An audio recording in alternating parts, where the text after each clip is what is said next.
Hi, welcome to the 5-Minute Wednesday lunch update. Oh my goodness, so much has happened. I nearly had a heart attack watching the game between Deeper and Trinity One. I will get to that in a second, but first, San Jose beats Naperville 195 to 160. San Jose had a double quiz out. Sheldon with a 140-point quiz out. Silver Spring beats San Jose 130 to 105. Kevin Arlene with a 110-point quiz out, and Sam went out backwards. And the Brookbanks, the stats haven't totally updated yet, okay? But the Brookbanks have beaten Utica. So that is round room G, and here is, nope, wrong match. Room G. Okay, let's figure this out. Okay, Brookbanks. Room F.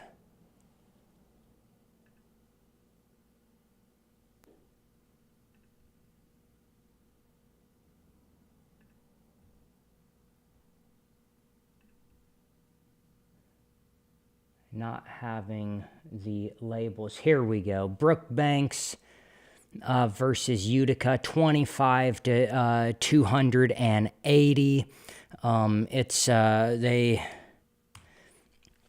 Brookbanks did a good job. We have Christian Stevens ended up going out backwards, and the Brookbanks have a triple quiz out forward. Triple quiz out forward with a 280-point game. So Brookbanks maintain, they beat one of the big top five. They maintain their four-way status, tied for first. Now, the game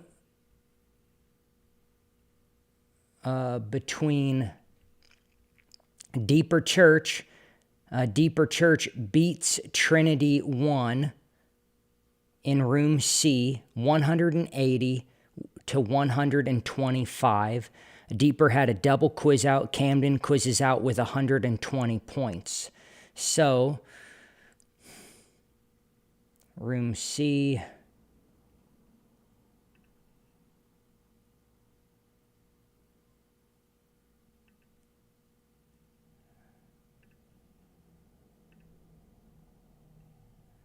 Oh my goodness. Okay, 16, 17, 18, 19, 20. There we go. Okay. Elena Ponraj with a 100-point quiz out. Simeon with an 80-point quiz out. And you have Camden with a 120-point quiz out. It came down right to the end. As I was watching, I was literally dying in my living room while my pregnant wife watched. Yes, the baby has not come yet. And it was like, we won, we didn't win, we won, we didn't win. I don't know if there were contests going on at the end, but it was so dramatic. I was fit to be tied.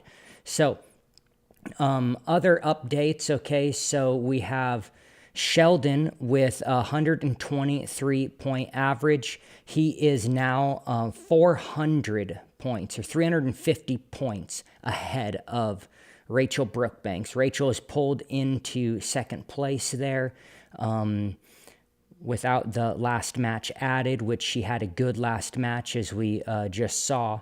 So she is doing excellent. Her averages just keep going up today.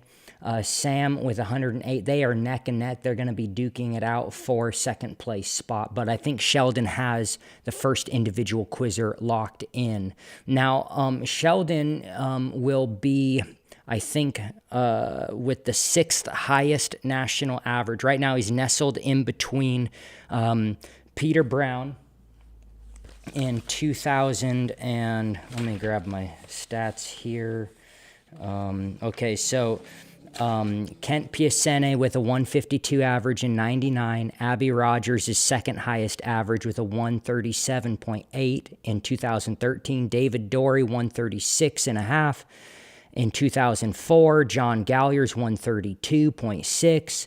Peter Brown, 125.7 in 2002.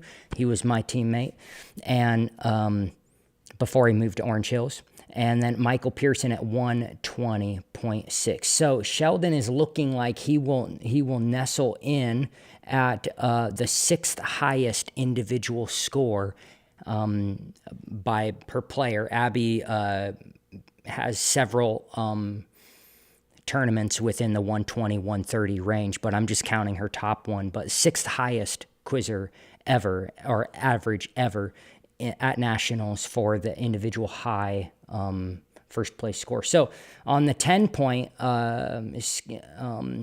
field, we have Simeon with 60 10-pointers.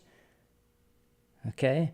And we have 70 10-pointers by Joseph Baharis. Way to go, Joseph. We have 52 by Caitlin Ramsey, 60 by Graham Hoffman, 66 by Joy Escobar, 69 by Micah DeSanto, 76 by Chris John and Elizabeth Godavarthi with 73. So they are right neck and neck with each other. 76, 73, duking it out for who's going to be the top 10-point quizzer in the nation. Oh, and look, not far behind at all is Ava Chusseau, who is duking it out as well for top quizzer in the nation, top 10-point quizzer in the nation with 70 10-pointers. Way to go, Ava. So there looks like a four-way split there. It could go any way for the 10-pointers. So anyways, we'll see how the day goes. This afternoon, we have, if you see here, we have Deeper Church now with a very high chance of pulling this out. They've been doing good, but they have to play the Brookbanks after lunch there. Let's swing that over. So Brookbanks are in round 23, and then in round 26, we have the Ramsey-Naperville match. So that will be very interesting indeed. And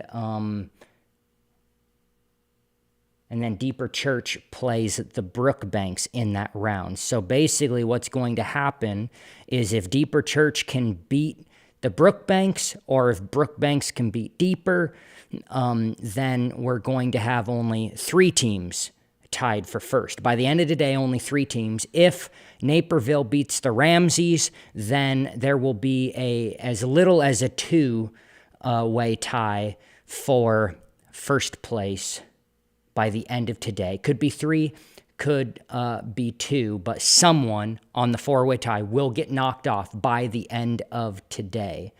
So that's all, and we will see you in a few hours for the evening update.